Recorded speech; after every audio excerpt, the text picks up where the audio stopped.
Ada, saya pernah periksa BP-nya kooperatif, saya pernah periksa banyak lah macamnya. Oleh karena itulah, sampai 2025 kan saya tax konsultan dan bersama Mas Adit yang sejak 2016, Mas Adit ya.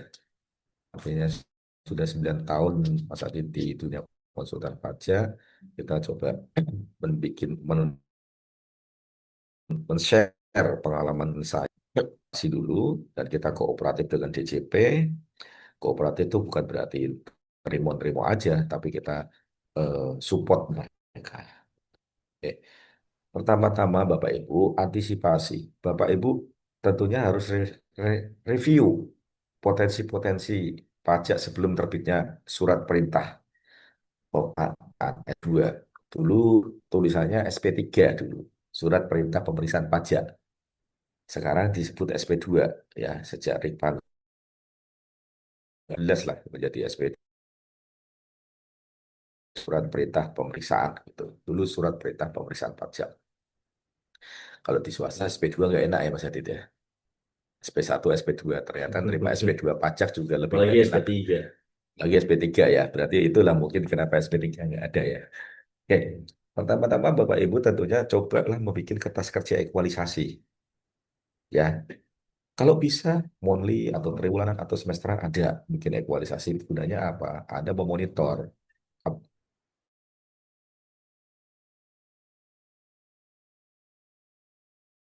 komplain komplain sebelum auditor masuk selesai laporan, karena sudah ada TV akhir tahun tuh, SPT juga sudah submit yang Desember, berarti lapor Januari. Nah, Anda segera bikin ekualisasi. Kenapa? Karena ini adalah jurus pemeriksa pertama kali yang dilakukan. Ya, kalau saya meriksa, yang pertama kali saya lakukan adalah ekualisasi. Nah, nanti dengan ada Cortex itu ekualisasi akan terjadi dengan sendirinya dengan sistem karena langsung ke generate gitu loh. Nah, ekualisasi PP pasal 21 dengan komponen-komponen biaya ke SPT Badan, ekualisasi pajak masukan atau pembelian dengan pembelian di SPT Badan mau di COGS ataupun OPEC atau other income, other expense, kemudian eh, realisasi penjualan di, atau kalau Bapak Ibu kalau di orang pajak, teman-teman pajak menyebut PPN itu omset PPN. Jadi sedangkan PPN Badan disebut sebagai peredaran usaha. Jadi ah, mengadu omset PPN dengan peredaran usaha PPN Badan,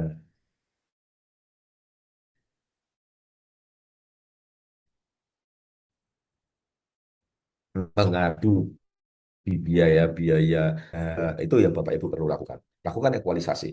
Kemudian lakukan juga Bapak Ibu eh, pengujian arus piutang.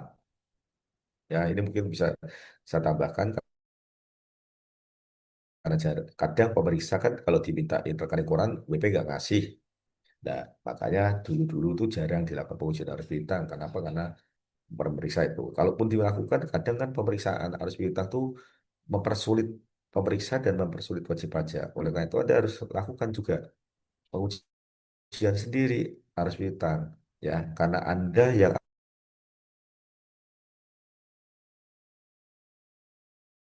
kemudian data dikonversi atau dipindahkan ke rekening B gitu lah itu. Jadi nanti kalau enggak kan sisi kredit kita seakan-akan bengkak padahal bisa jadi double double catat nanti. Kemudian ada mereview ya, review semua transaksi Anda ya.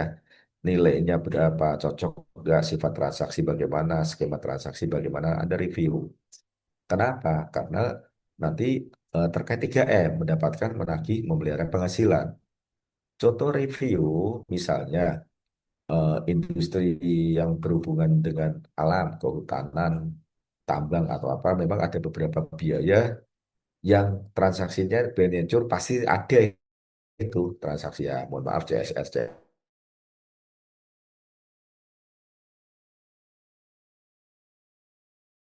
CSR itu ada, tapi bagaimana pemeriksaan pasti sebenarnya mengakui ada hal itu ada, tidak bisa. Pemeriksa juga manusia, dia tahu hal itu ada. Cuman masalahnya adalah postingnya bagaimana. Kan nggak mungkin Anda mau memposting memberikan uang jasa ke bla bla bla bla gitu kan nggak enak. Ya, Bapak Ibu ya.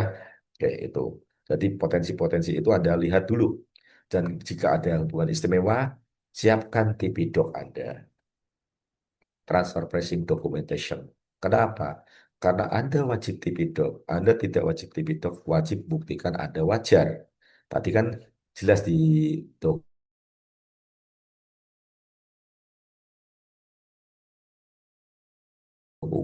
Nah, nah, kalau bilang Pak kan saya nggak wajib TP doc, ya udah nggak wajib iya, tapi Anda harus buktikan. Cara buktikannya bagaimana? Kan angka nggak turun dari langit. Ini bahasa saya sebagai pemeriksa itu angka kan nggak turun dari langit, Pak. Pasti ada dasar dari mana Anda menetapkan harga beli sekian. Anda bilang wajar, dasarnya apa? Nah, itu. Ya Bapak Ibu ya.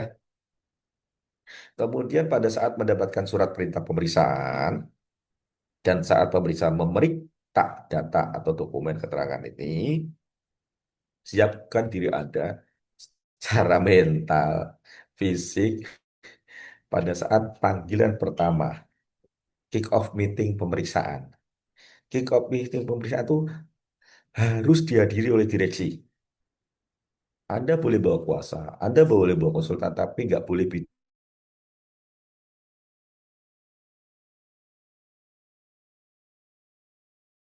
bicara. Karena ya, ngomong, ya, ya,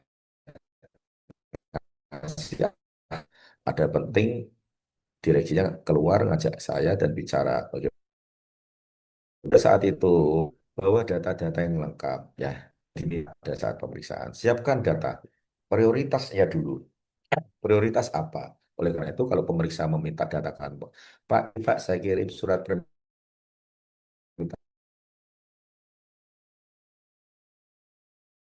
peminjaman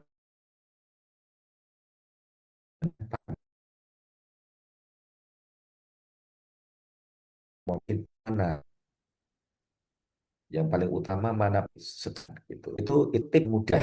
Ada support mereka, ke mereka. Ini Bu, oh ini Pak, oh ini Pak.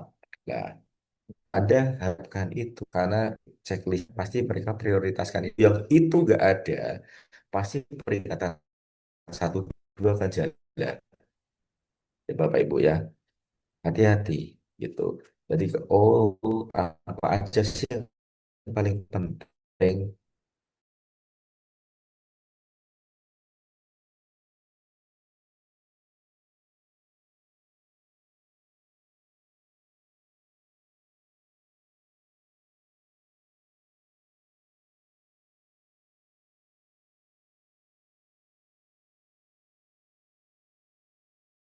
usahakan Anda sampaikan dokumen dalam bentuk soft copy ya. Tentunya dikirim dengan email yang bagus yang baik ke tim pemeriksa. Jika pemeriksa pajak pengen dapat ini validitas datanya, saya pengen lihat bahwa aslinya, tunjukin ke mereka sehingga mereka bisa meyakini bahwa dokumen yang Anda bawa itu dokumen asli itu. Dan yang terakhir, siapkan dokumen-dokumen ini. Eh, belum cukup nih Pak, ternyata dokumen permintaannya banyak banget. Panjang seperti Pak saya sampaikan tadi memang 1 bulan. Dan oleh itulah gunanya Anda kooperatif sama KPP ya. Ya udah nggak apa-apa, lebih dari sebulan nggak apa-apa, tapi tolong dikasih ya. Kalau enggak saya nggak bisa ngitung pajaknya nih. Ya, saya usahakan sekooperatif mungkin Bu. Pengalaman saya ini, kalau PP-nya kooperatif, saya tentunya enak. Anda enak, kami segan. Gitu loh Bu, pasti. Pemeriksa pajak pasti begitu. Tidak ada Bu, pemeriksa pajak yang galak-galak banget tuh nggak ada. Ya, ya, ya ada sih, Mas Hadi. Ada, tapi ada sih, ada. Karena saya sebagai pemeriksa pajak, mantan pemeriksa pajak juga pernah berhadapan sama temen ya masih galak-galak juga, gitu. Banyak. Ya. Terus bagaimana Pak nanti saat sudah ada pra SPHP atau bahkan sudah SPHP temuan pemeriksaan ada ya, tetap jaga komunikasi sama pemeriksa, jaga komunikasi ke pemeriksa. Pak, ini kan jangka waktunya sekarang 5 hari nih Pak. SPHP sekarang 5 hari Mas Adit ya, nggak bisa diperpanjang tanggapannya. Artinya apa? Anda jika di pra SPHP itu maksimalkan tuh support sehingga apa? Nanti SPHP mudah-mudahan nggak terlalu besar, nggak terlalu banyak. Jadi agak nggak nanggapin banyak, nggak perlu banyak-banyak gitu loh Bapak Ibu ya. Jaga komunikasi dengan tim pemeriksa, support mereka. Pak ini mohon izin Pak, segera saya sampaikan ini. Tetap berhubungan sama mereka. Dan diskusi sebelum SPAP terbitkan, diskusi. Pak, ini kan Bapak bilang dokumen kurang kompeten, nggak cukup, nggak relevan. Mohon izin Pak, yang dokumen yang Bapak cukup itu apa secara profesional judgment, misalkan dokumen pembelian, Bapak butuhnya apa nih? Oh, saya butuh GL-nya, satu. Saya butuh pencatatan surat jalannya, dua. Saya butuh invoice-nya, tiga. Saya butuh kontraknya, empat. Tanyakan Pak, Anda catat. Anda catat ya. Dan setelah itu ada sampaikan ke tim pemeriksa sesuai request mereka. Kalau nggak ada, ya diusahakan ada, gitu aja. Makanya tanyakan ke mereka ya. Kemudian ada segera siapkan tanggapan hasil pemeriksaan tersebut. Sesegera mungkin. Sesegera mungkin. Memang jangka waktu yang pemeriksaan yang sebelum Februari 2025 bisa 7 hari diperpanjang jadi 10 hari itu memang agak panjang 2 kali yang sekarang sih ya Mas Adit ya. Sekarang 5 hari jujur kita sebagai tech konsultan kejar-kejaran sama waktu kalau dapat SPP itu. Nah, makanya diprioritaskan Bapak Ibu, diprioritaskan paralel sambil jawab Anda kan tim tentunya ada yang ngerjakan sambil KPP ya biar ada komprehensif tangan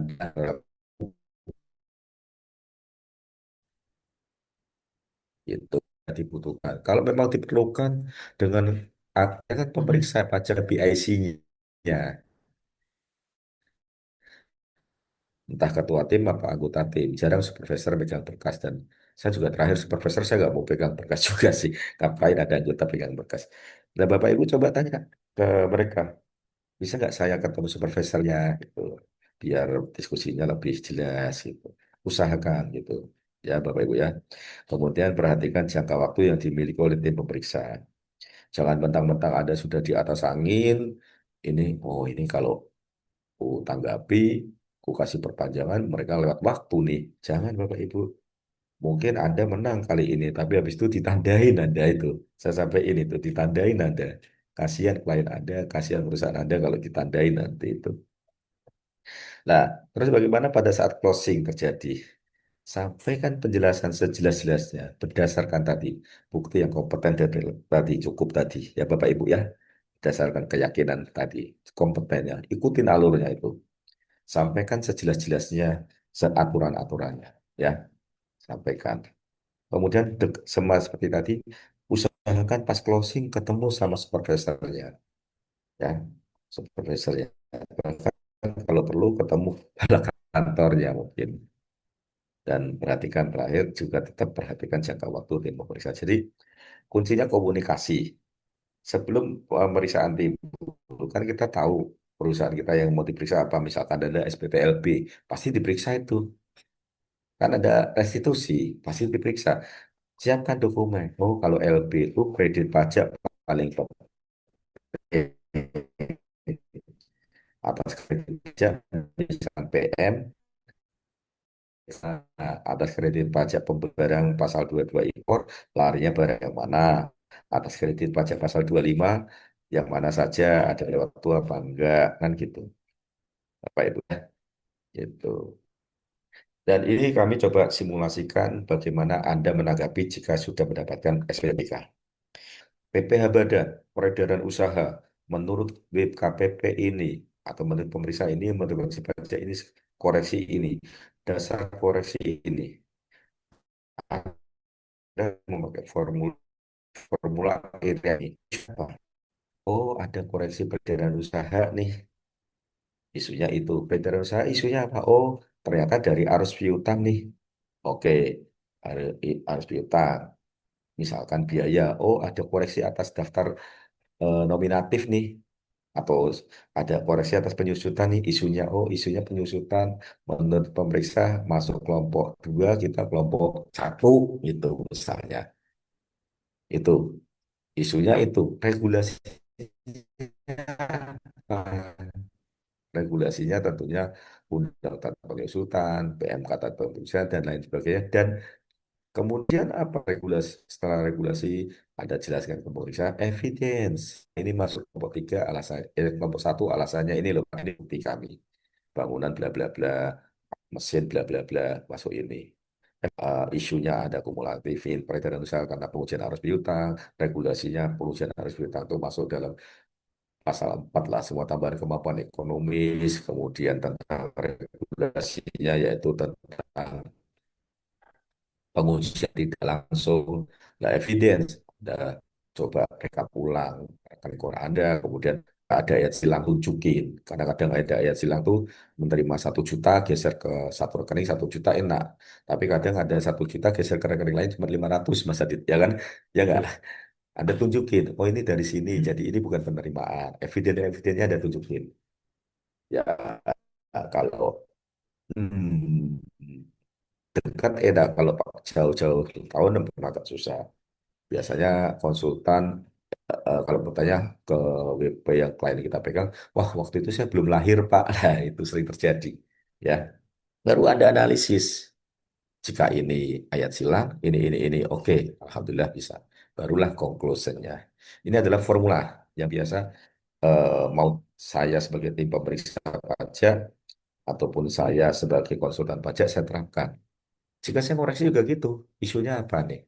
Oh, perusahaan ini rugi. Oke, rugi karena apa nih? Oh, inventorinya melonjak. Melonjak karena apa nih? Apakah raw material atau barang jadi? Atau karena harga? Nah, baru kita lihat regulasinya. Ya, Bapak Ibu, kayak gitu. Jadi kita harus identifikasi isu-isunya. Ya. Terus materi pengenaan pajak biasanya menyangkut subjek pajak siapa yang dikenakan, objeknya apa, dan tarif. Jadi ada bisa kayak ya, kayak kita waktu belajar bahasa Indonesia apa, objeknya apa, tarifnya berapa.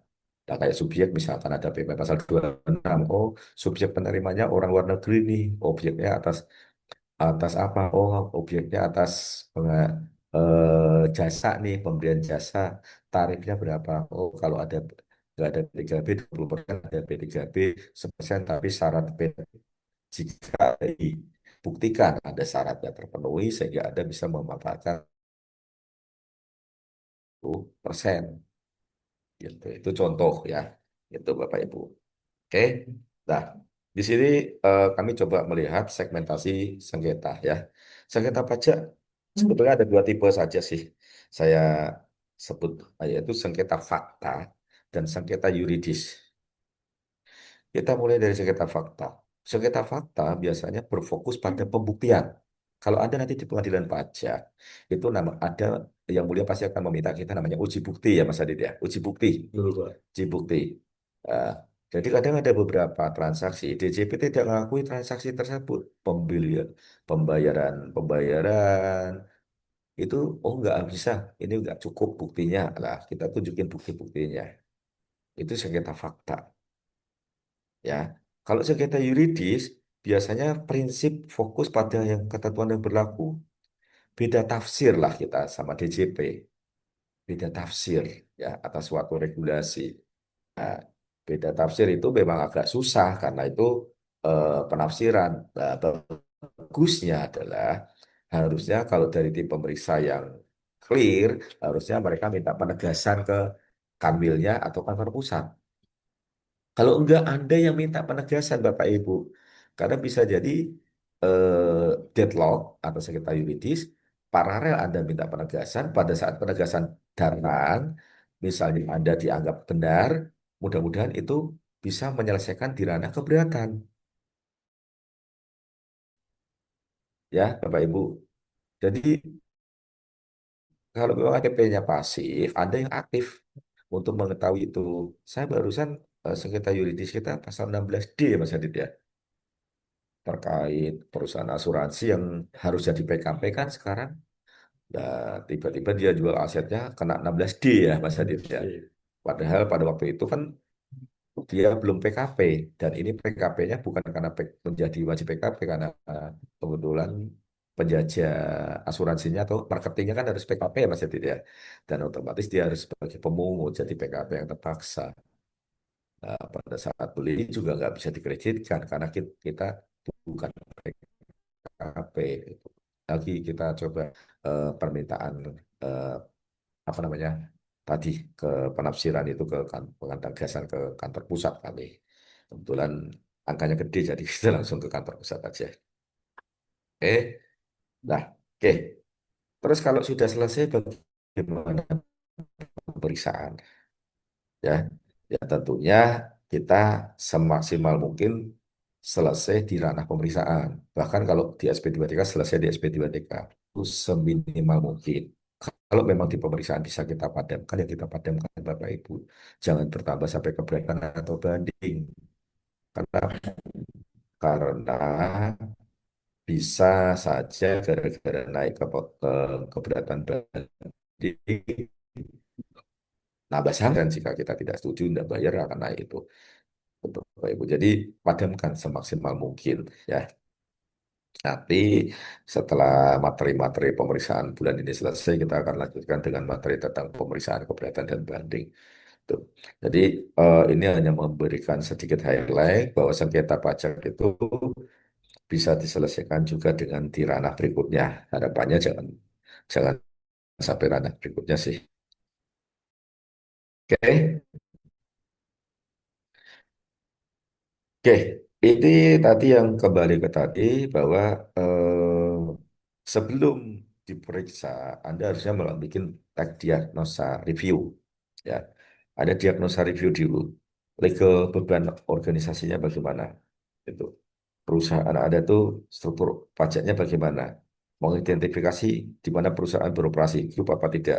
Identifikasi tujuan khusus perusahaan dalam grup tersebut. Identifikasi gunanya apa? Ini jika ada pemeriksaan yang komprehensif, apalagi pemeriksaan grup. Ya, Bapak Ibu ya, Anda harus mempersiapkan review legal organisasi Anda karena bisa jadi ada biaya antar grup, apalagi hal itu. Kemudian review kertas kerja, bikin kertas kerja dan ada review, ya, bikin misalnya terutama PP pasal 21 nih, ter nih, ya. Ini nanti tiba-tiba di tengah tahun dianya pindah, kan pas ada kerja kerjanya, itu ada review di akhir-akhir tahun. Memang kecil sih, besar tergantung, tapi ya memang membuat masalah kadang kecil itu. Kita nggak pernah kesandung karena batu gede ya. Kemudian review SPT Anda, apakah sudah tepat waktu ataukah belum? Kalau belum, ya itu tadi, usahakan Bapak Ibu lapor SPT tepat waktu, bayar tepat waktu sehingga Anda dianggap WP yang patuh. Karena kalau WP sudah masuk WP kriteria tidak patuh laporan SPT, pembayaran terlambat setor, itu sudah istilahnya ada titik nodanya lah itu, ada catatannya gitu. Nah, kemudian menyesuaikan dengan histori Anda itu. Kalau PPN-nya tahun ini naik, peredaran usaha ya harusnya naik juga. Harusnya loh ya. Itu review Bapak Ibu ya. Kemudian review historis dari pemeriksaan pajak yang lalu-lalu. Dan jika sedang bersengketa pemeriksaan, Anda bisa mencari review-review hasil keberat banding. Kan di putusan banding itu banyak sekali. Ada tinggal cari putusan yang sama. Ada googling, ada AI sekarang ya. Googling dengan baik. Sehingga atas sengketa yang sama hasilnya apa sih gitu. Kemudian review pihak manajemen dan konsultan pajak. Apa konsultan pajak ini kompeten? Apa gara-gara konsultan ini pajak diperiksa saya malah tambah gede? Ataukah enggak? Apakah manajemen ini gara-gara manajemen ini saya kena pemeriksaan atau apa? Ya, Bapak Ibu. Itu mungkin yang bisa kami sampaikan.